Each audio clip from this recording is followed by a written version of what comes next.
Okay mga ka-trigger, it's me again, ang inyong Pinoy Firearms Instructor na Gunsmith din naman. At bago ako bumati sa lahat, ay gusto ko munang basahin ang katanungan ni Amigo. Amigo, parang amigo. Okay, ito ang katanungan niya. Sir, paano magpalambot ng gatilyo ng M16 rifle? Okay, meron tayo dito ng M16 rifle, walang magazine, naka-open na bolt para masalat natin yung chamber na walang bala. Okay, at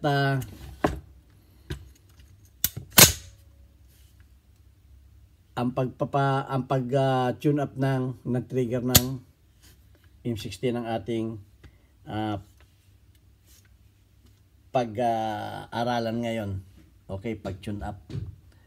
Ayan, at bago yan natin gawin ay gusto ko lang munang bumati sa lahat, lalo tigit sa mga OFW, sa mampanig kayo ng mundo.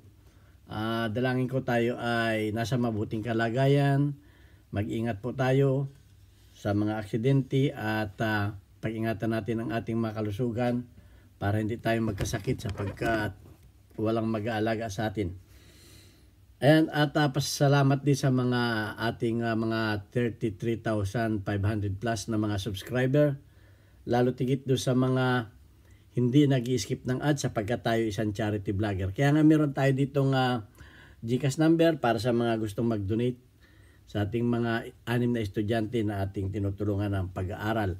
At shout out kay Alfredo Isidro, nagpakilalang Ordicify ng Las Piñas, at kay Architect Arnel Ignacio, shout out sa architect na naging kaibigan ko dito sa Kuwait.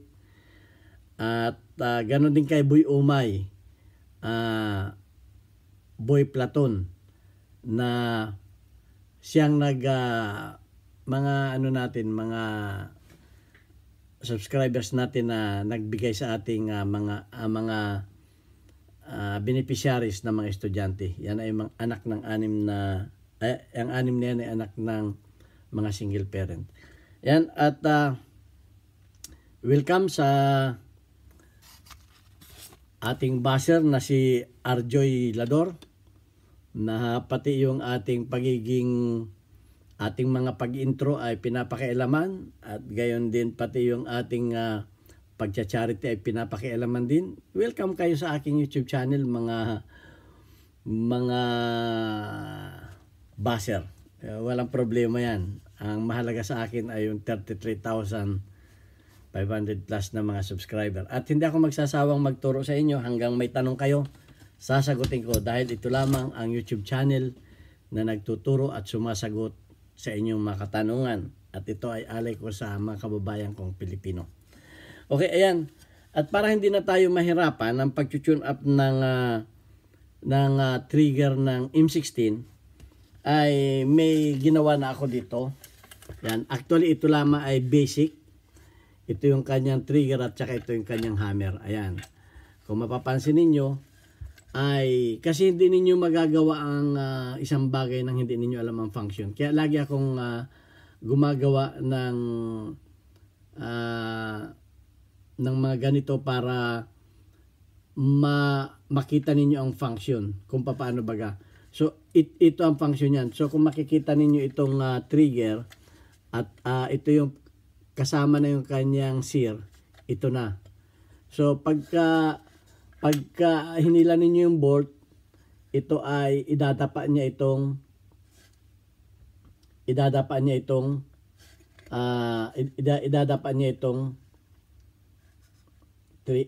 hammer sa ganyang position.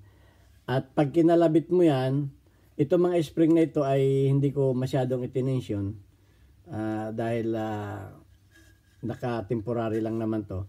At pag kinalabit ninyo yan ay papalo. Siyempre, tatamaan niya yung bolt dito na nandito yung firing pin. Hindi ko na sinama. So yan lang. So kung mapapansin ninyo, itong parte na to, ito ay sumasabit dun sa kanyang ngipin ng kanyang hammer. At pag naman naka-press kayo, sa trigger niya, naka-press kayo, meron niyang magre-reset yan. Ayun, mapapansin niyo nag-reset siya doon. Okay? Dahil kung wala ito, magpo-pull auto yan. Kaya nagpo-pull auto yan, wala itong kanyang reset na to. Ilawan natin ha. Yan. Para mas malinaw. Yan. Sumasabit yan. Yan ang nagre-reset.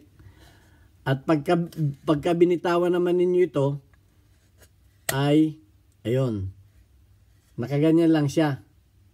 Dahil kung wala yun, yan ay magpo-pull auto. So, nasa ano na yan, andito na sa selector ang ano niyan.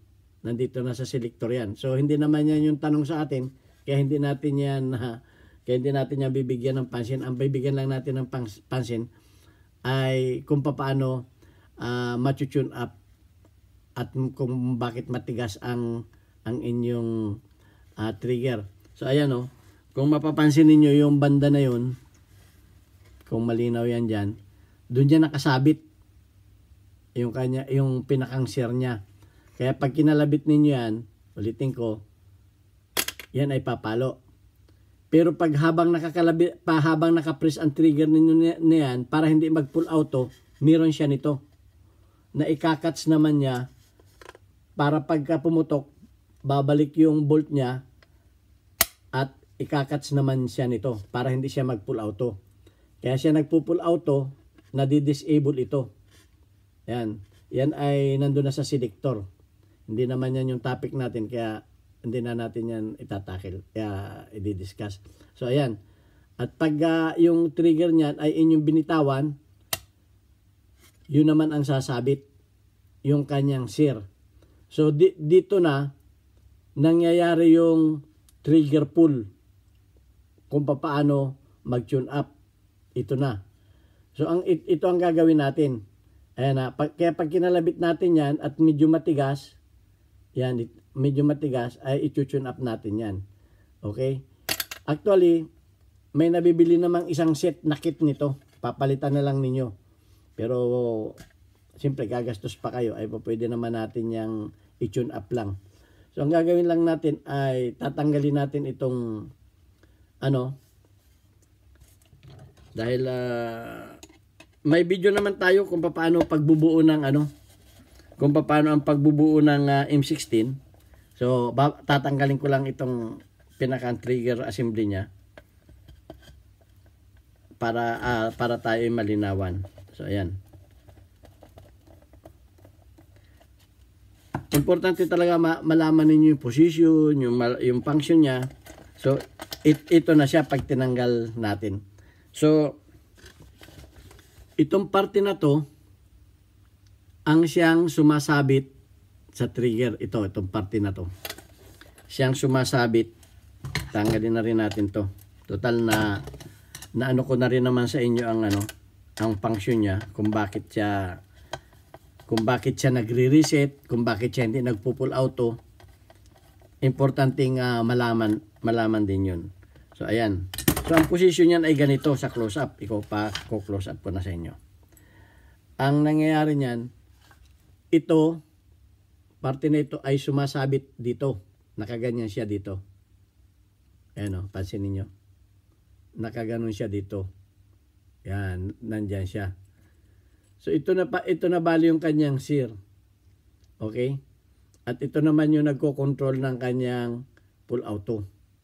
Okay, na-discuss, napaliwanag ko na sa inyo at napakita ko na sa inyo So ang gagawin lang natin, itong parte na to ay ipapalis natin at yung papalis natin yung kanto na yun. Okay, wag ninyong kikikilin.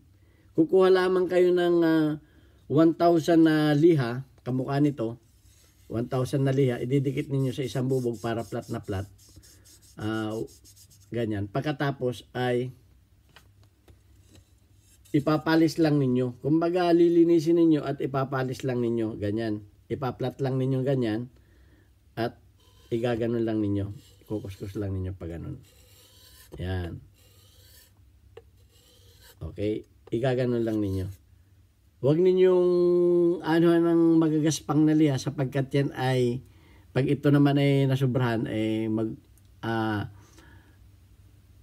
pag inirelease ninyo yung trigger niya ay puputok niyan. Halimbawa, naka-press na ganun, pumutok. Halimbawa ito ganito. Halimbawa, pumutok kayo, naka-release na ganun. Pag inirelease ninyo yan, puputok ka kaagad. Hindi na makakats nito. Hindi na niya makakats ito.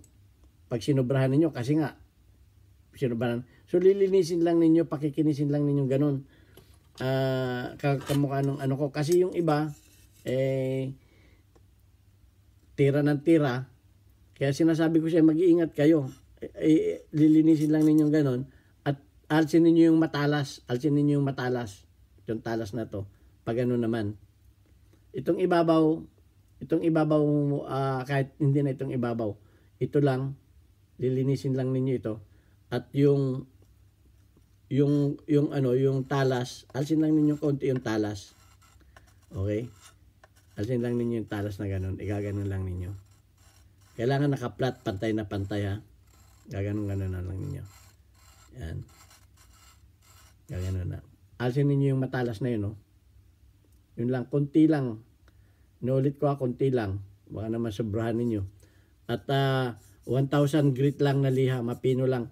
Parang inaano lang ninyo siya. Aalisin lang ninyo yung matalas dito. At lilinisin ninyo itong bandang dito. Matigas na bakal ito. Huwag ninyong kikikilin. Don't use file. Huwag ninyong kikikilin na. Basta liha lang.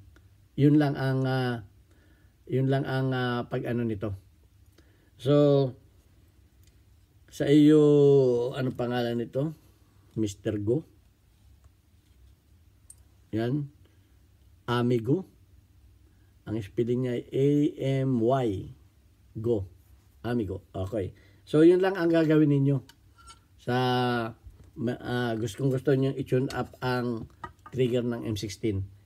Inulit ko, ito lang ang inyong tatanggalin. Okay, sana may natutunan kayo sa ating videos. At bago tayo magtapos ay shout out kay Jun Sahibert, ang aking mentor sa pag-YouTube. Please supportahan natin yung kanyang YouTube channel, Jun Sahibert. At mix naman yung kanyang mga videos. May pagtuturo din siya ng paano pagputok dahil siya isang firearms instructor, senior firearms instructor dito sa aming kumpanya. At gayon din kay Renegade Open Channel ROC yan. ROC on the box yung kanyang YouTube channel. Basta Renegade Open Channel yung kanyang ano. At maraming salamat sa inyo lahat sa pagtangkilik sa aking YouTube channel. At yung pang mga gustong magpa-shoutout, hindi ko na kayo isa-isahin. At yun lang. Maraming salamat sa mga nag-donate sa ating mga charity. Ito ang inyong Pinoy Firearms Instructor. Hanggang sa muli, ang inyong mga tanong ay sasagutin natin sa abot ng ating maliit na kaalaman. Welcome at God bless us all. Thank you very much.